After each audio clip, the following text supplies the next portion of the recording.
Hello, friends. How are you all? I congratulate you for doing very well in prelims, and by now you're feeling confident about your results. And without wasting much time, we will go into the topic: how to get more marks, especially 300 plus marks in anthropology, with some significant strategic shifts. The very approach we will have a look at, and with minor changes in the approach, you can do very well in this exam. And let me reiterate this point. Many students might have studied well. They might have, you must have gone through good books and resources, might have taken coaching. You must be having some good content and notes. But tell you what, when it comes to changing that content to marks, it's a very core area of activity, much less focused area. So I'll give my own inputs and some insights onto this, wherein you can score excellently well by making some significant shifts in your approaches and making quantum jump in your scoring. So sometimes, if you can your scores will even double up when we actually see these kinds of strategies and shift in our approaches. Let us take one question here, that is significance of Purushartha, recently written by one of my students. And this question, very interestingly, has been rightly predicted by me. This question I have given in last year 2021 test series, significance of Purushartha, and it has come in 2021 mains as Purushartha and righteous living today. So that area also we'll touch upon in the conclusion. And this student has also written very well, but we will see by making some small shifts and, as I said, some changes in the very approach, we will actually understand how to score excellently well. Now let us see the introduction, how this person has written. Significance of Purushartha for 10 marks, right? Purushartha in Hindu philosophy refers to fourfold social orientation or aims of life. So this person has given this kind of introduction. But if you ask me, uh, and what exactly are Purushartha, we can directly write directly start with significance of Purushartha here. Purushartha play a vital role in a Hindu person's life in bridging this world and that world. Purushartha act as क्या बोलते हैं ना, connection between this worldly existence and a spiritual world, that is the material world and the spiritual world, and thus enables a person to live a peaceful and meaningful life. So this kind of introduction you can write. Then you can write what exactly are Purushartha. Purushartha are fourfold, four principles, the key four principles which operate, which inform a human being's life. It is not exactly like ashrama. We also know ashrama system in paper in point 3.1 in paper 2. In ashrama, we have noted that the varnashrama is applicable to only the Dvija castes or Dvija varnas, whereas the Shudra were not expected to follow them. But Purushartha are applicable to everyone. ठीक है, this is one way of writing the introductions. In another way of introduction, we can take the help of the syllabus itself. In 3.1, it is clearly written the traditional basis of Indian social system. Now you can take that as a basis and write that Purushartha acts as one of the key bases of traditional Indian social system. Now it is very interestingly, it was actually written as traditional Indian social system. Now the question gets raised: is it not applicable in today's world? You can raise that question as well. So in using the syllabus wording, you can also write that safely. That Purushartha forms the one of the key bases. One of the, if you write one of the, then you have to write plural. One of the key bases, BESAES, basis of a traditional Indian social life. Traditional Indian social life or social system. You can write like that. Now, the next question as just now as added, as I've added, is it applicable to modern times as well? You can even add that as well. And not only it, but also, but also, but also for the modern day Indian social life. The modern day Indian social. This also you can actually mention here. Indian social life. This can be one of the introductions. I've given you two introductions. You can write any which way. So, uh, introductions always catch the attraction of the examiner. They attract the attention of the examiner, and if you can make your mark in the very beginning by giving good introductions. Again, telling you what the introduction should summarize the theme of the question or the main idea of the question. Here, the main idea of the question is significance. Purushartha you can write, significance of the Purushartha also you can write, but the coming points, the next point should actually follow the other way. If you write about the Purushartha first, then immediately can go to significance of Purushartha and write like this. Here, our student has written Purushartha in Hindu philosophy refers to fourfold social orientation or aims of life. And many of my students also made these kinds of simple errors. For example, these are not just aims. Let me tell you what in many books it is written as goals or goal orientations. Goals or goal orientations, no doubt they are also correct. But when it comes to further questioning, if you question deeper and deeper, you'll come to you'll be surprised as to as a Purushartha केवल goal orientation है क्या? Are they only goals, that is ends in themselves, or can we regard Purushartha also as means to some ends? Now I want my students to question like this.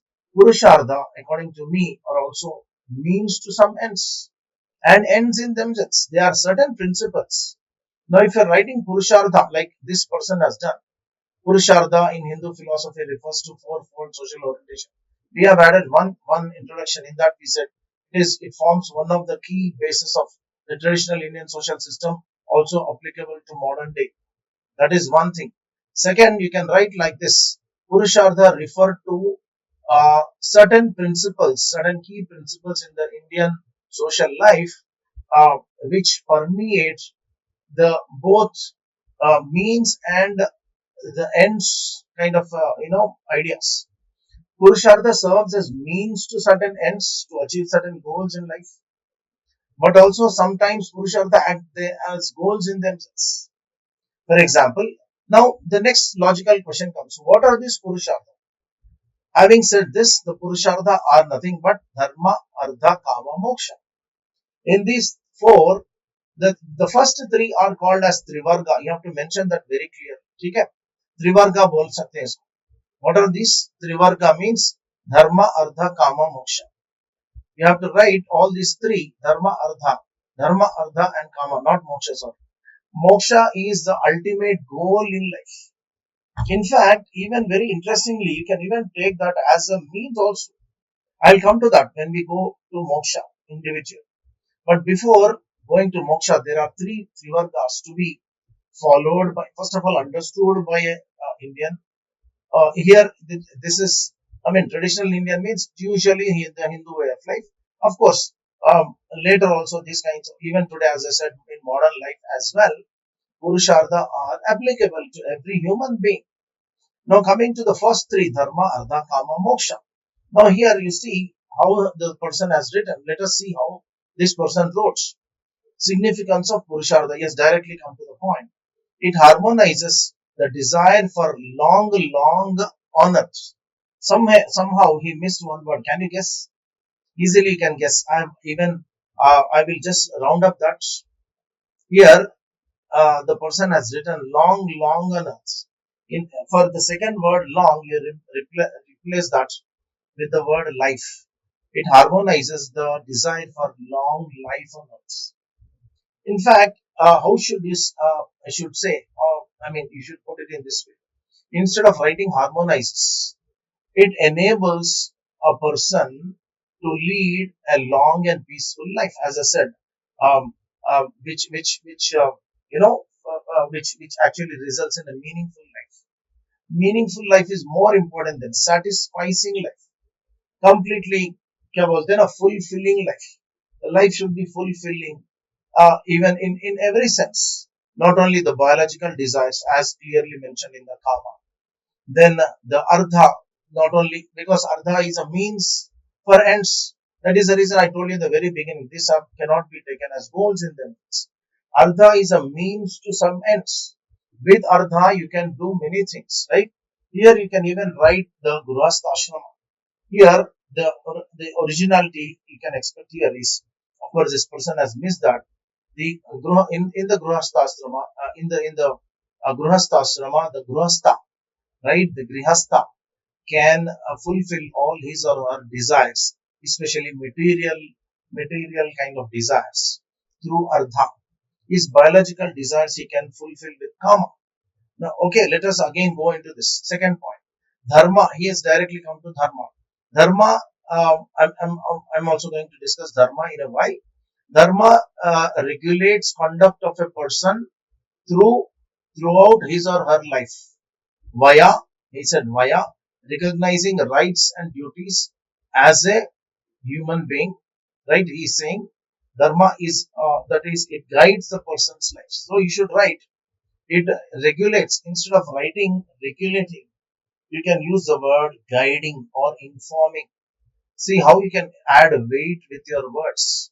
I'm not saying this is wrong.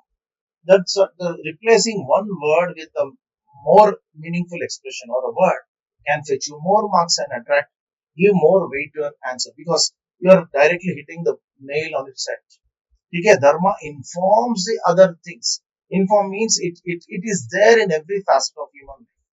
It regulates fine. It is like a supreme law because some people consider dharma as a supreme law even before the world was born. Dharma was regulating entire world. The universe was all under the dharma. In terms of righteousness, somebody called it as righteousness. That means something, everything that is happening in accordance with that balance, with that harmony, is nothing but righteousness, and that righteousness is nothing but dharma. And dharma will regulate every affair in the world. Absolutely no doubt about it. But when it comes to human life, first of all, it informs the human's life in every facet. It guides the human being in a meaningful, in a systematic way of life, in a systematic manner. He or she, that means every human being, whether male or female, can draw a lot of benefit by following dharma and dharma principles. That is how we have to slightly elaborate this point. Now, the second thing he's saying is recognizing rights and duties as a human being. That is wonderful, no doubt about it. Duties as a member of a community. Absolutely right. Duties as a person and duties as a person of the community. Now here you can use some Sanskrit words: Raja Dharma, Kshatriya Dharma, Brahmana Dharma. Then right, the dharma of a mother, dharma of a teacher, dharma of a guru, dharma of a father, dharma of a son. Like every we can. Of course, you need not write examples. Yeah? Otherwise, it will become very big. So dharma informs the person's dutiful life, not only righteous life but also dutiful life. You got it? So how you have to elaborate what is dharma? And the word informs. Is at the root of the word. The root word dhr is the one from which the word dharma came. Dhru means to uphold or to hold. To uphold. That means dharma is that centripetal force, the centripetal idea or entire principle which brings together entire other three principles, especially the two of the Trivarga and also moksha. Because if a person lives a dharmic life and earns the ardha through dharma, he or she can live a peaceful life. He or she need not be answerable to anyone because the conscience is very, very free. Second, karma also, if that person has a relationship is exclusive with his own partner, here, wife, or vice versa, as a husband, then again it is a dharmic way of a karma. Now, here dharma is informing or guiding in the other two areas. The trivarga is complete now, right? Now coming to here, next line, Ardha ensures ethical acquisition of wealth and hence prevents breakdown of moral fabric of society. Absolutely right. No doubt about it. But you see how we have to actually elaborate it. Ardha ensures, he is directly coming to the function of Ardha. Now what lacuna you can also sense here. Ardha, first of all, you have to write what is Ardha. Ardha is that means of acquiring wealth. Ardha includes acquiring wealth, that is the very action, okay, the very action of acquiring wealth. Second, it also is the very act, what you call the act of, meaningful Ardha also. And it is dharma again comes here, as I've said, as I've noted. And it has to come, the function has to come later. It ensures ethical acquisition of wealth and hence presents breakdown of moral fabric of society. And what we can add here, are asteya and aparigraha. Asteya, non-stealing; aparigraha, non-hoarding or non-appropriation. According to Yoga Shastra, there are two principles, asteya and aparigraha. You can write all these two here. Okay? So asteya, aparigraha, you can write, and it will become completely clear here. And instead of writing this ethical acquisition, you can directly write Ardha means ethical acquisition. That's it. Ethical again is a qualifying statement, that is a degree of the entire activity. So I told you immediately you should not write ethical. First of all, it is acquisition. Then later you have to add the word, the concept of dharma. Then write about ethical stuff. That is one understanding. Then coming to karma. Karma also he did not explain what is the meaning. Karma ensures continuity of family and lineage. It promotes pleasure with conscience. Now, without explaining, that means every time whenever the examiner asks only the significance, we should not feel that only significance has to be written. First of all, we should treat the examiner that he or she also does not know anything. It's a common understanding that they should practice now from now onwards. Okay, so here it is very very pertinent for us to question this. Karma is equal to, or karma. What is the meaning of karma? It is desire. Karma is simply desire, and karma vancha means sexual desire. Many people mistake karma for only sexual desires and sexual feelings, and yeah, बोलते हैं lustuous and sensual kind of feelings. No, absolutely not. It is, karma means first of all desire. Karma is equal to desire, and it includes not only the worldly possessions. That means desire to possess worldly objects and material ideas. And karma ensures continuity of family and lineage when karma is practiced by a gruhastha. You have to now again link it to gruhastha ashrama. This has been missed in this topic, right? And it promotes pleasure with conscience. When, because we have to write what exactly is this. He has not written that the sexual gratification or satisfaction of the sexual desires, because karma provides for satisfaction of sexual desires of a man or a woman in the grihastha life. Okay, so that you have to write what exactly is karma. First you have to write, then you have to write about the worldly pleasures, etc. Then you can come to that second part, promoting pleasure with conscience. Now he is absolutely excellent here. This kind of originality is what we want. I kind of recommend my students to follow this. Make the subject yours, try to think from your angle, then present. So this person has done it excellently well. So it promotes pleasure with conscience. These are the areas which attract the examiner for who looks for originality and innovation. Okay, so let us go to the next page.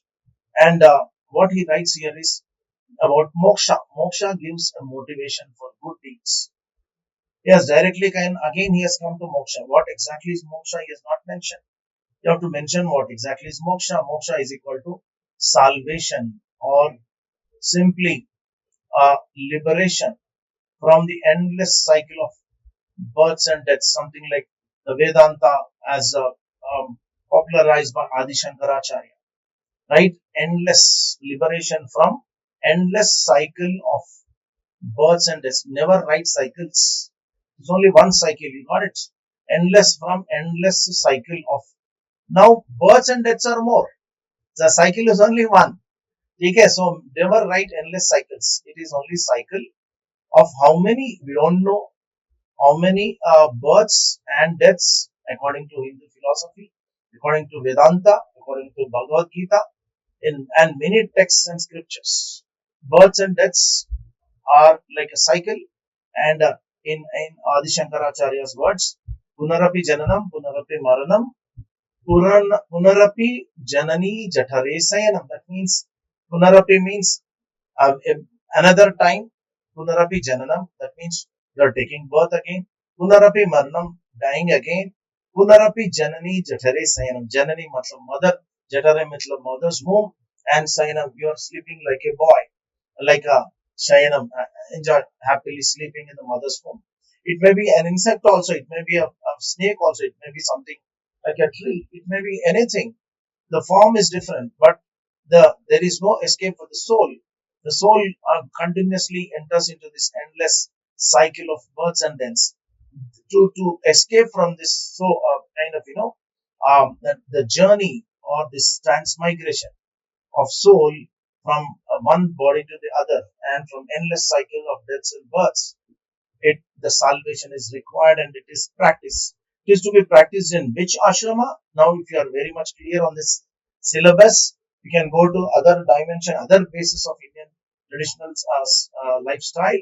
That is ashrama, varnashrama, ashrama. In the last ashrama, that is called sannyasa. You know that very well, right? In the sannyasa, uh, uh, now again here comes a small twist. Here it is not the ashrama system as it noted is not recommended for the every varna person. It is only applicable to the Dvija varnas. So no problem here. The person has to actually practice for salvation. Salvation doesn't just come like that. So it is possible only in sannyasa ashrama. You have to write a line or two on sannyasa ashrama, at least in one line. See, this kind of a writing is called as holistic writing. And in anthropology, especially, you get maximum marks, more than 60%, more than 70%, 80% when you write this holistic answer. So only one line he has written, moksha gives a motivation for good deeds. Yeah, okay, wonderful, but it is not enough. Now he has concluded today dharma and moksha had been forgotten and artha and kama have completely dominated the scene. This is wonderful. This is 100% correct. No doubt about it. Absolutely, we all know. People kill others, people are annihilating others, people cheat others. They are only after the what you call these are goals. In fact, you should write like this. I told you, means ends relationship, if you can invoke here. Artha has become the goal in itself. In fact, what did I tell you earlier? Artha should become a means for ends. What are the ends? To attain moksha, to attain peaceful life, to become a good dharmic person, to live a person with standard, क्या बोलते हैं ना, controlled karma or dharmic karma. So, but ardha, if it becomes too much, and even it informs karma, and karma also goes out of hand, and the entire life and of a society is entire harmony of the society is broken down. He has absolutely written that in the very first line. It the significance of Purusha, the line that if it is maintained properly, it leads to the harmony of the society. And also, but if it is not properly followed, all the principles they are not followed, the society goes for breakdown. And you can even write in the end, finally. And this is perhaps one of the reasons of today's sufferings, as he said. But in our conclusion, you can actually add more. See how much place he has left out. This much you can write. So even another 2-3 paragraphs you can easily write, and in that you can conclude. As we have noted in the very beginning, I don't write this. I'm for your sake. I'm telling. In the beginning, we mentioned, right? It acts as a harmonious link between this world and that world. What are the components of this world? Dharma, artha, kama. These are the components of this world. And that world, that means the spiritual world. The spiritual world is guided by moksha. And what exactly is this? It informs even.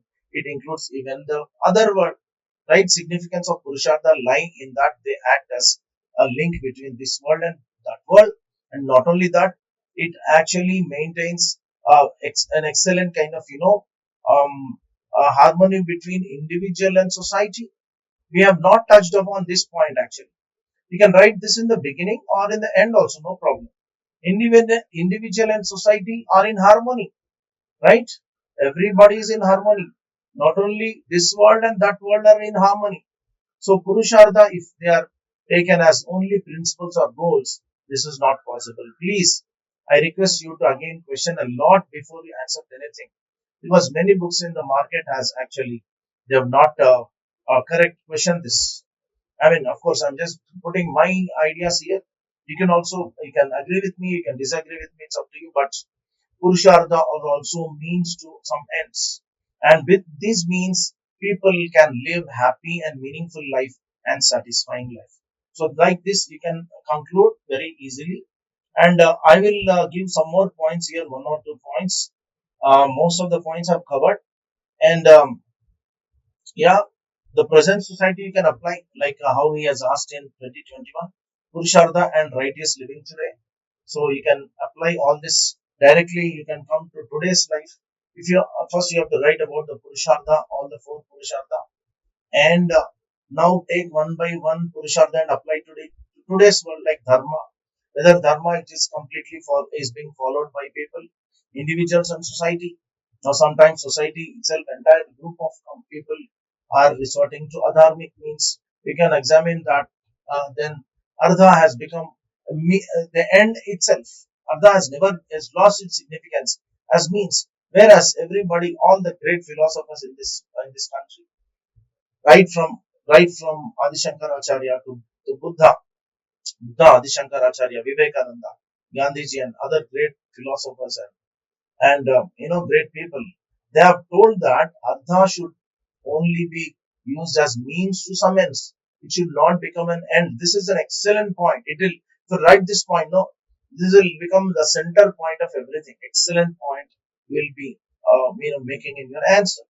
And coming to the other one, and what exactly the karma is, karma, you can see how many kind of the violence is happening in the name of illicit relationships, illegal relationships, and many ideas. You are very much aware of all these things happening in the society. So if you follow these kinds of principles, my dear friends, small but significant changes in your very understanding of the subject, number one, interpretation of this question, second, and the way we have to actually interject into the question. Now you can take this as an example and examine your own answers. And what else? You can actually take a plunge in our test series. Join IASBABA test series that we are going to conduct from this month, right? Most probably from June 18th. I think June 18th we will do it without any doubt. And the last test will be conducted in December 28th. Sorry, August 28th. And within 1 week, I'll be evaluating all the questions, all the answer sheets. And by September 5th, you can complete the entire thing. And in the next 10 days, if you get chance to revise, a lot of revisions are needed for this. And we'll discuss a lot of these kinds of ideas. What is the anatomy of a good answer? How to actually correctly interpret the question? What is an excellent answer? What is an ordinary answer? Already we have seen it. We have got so many points to actually understand and draw some ideas on. I hope you like this analysis, and please comment in the comment section. And I am waiting for your ideas. And everybody would. I hope this will be liked by you guys. And take this opportunity and take a plunge. Don't wait for the result to be announced. At the end of maybe this month or next month. So don't waste much time. And all the best to you guys. See you soon in the test series. Thank you.